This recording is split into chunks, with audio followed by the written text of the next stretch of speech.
Halo teman-temanku semuanya, senang rasanya bisa menyapa kalian kembali. Dan di sini aku lihat ada komentar dari teman kita nih, kalian bisa lihat di sudut ini.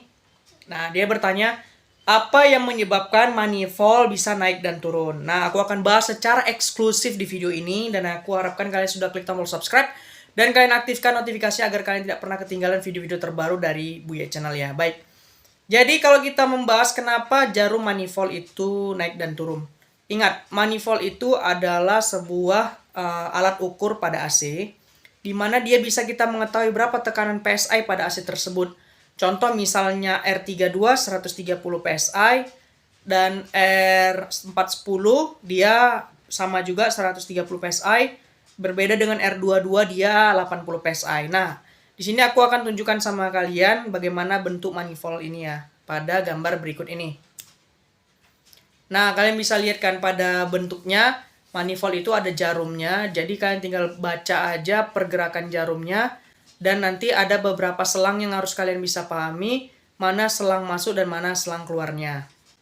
Nah, teman-teman, jadi pada gambar tersebut kalian bisa lihat ya, ada kalau dia dua gauk atau dua jarum, dia selangnya itu ada 3. Tengah bagian untuk freon, kiri kanan untuk AC-nya. Ada juga yang 1 meteran.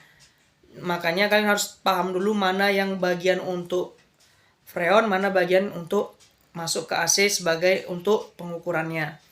Jadi kembali kepada topiknya, karena aku mau mengupas sedikit kulitnya. Maksudnya kalian paham dulu manifoldnya, setelah itu saya akan bisa jelaskan kenapa dia naik dan turun.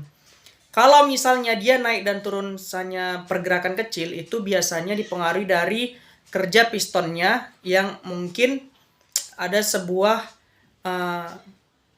pipa yang mungkin agak tertekuk. Dia harusnya stabil ya teman-teman.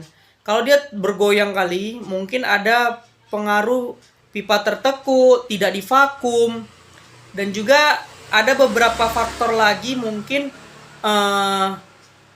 ada penyumbatan di bagian pipa kapilernya. Tapi kalau dia jarumnya itu di bawah angka 0, berarti dia ada penyumbatan.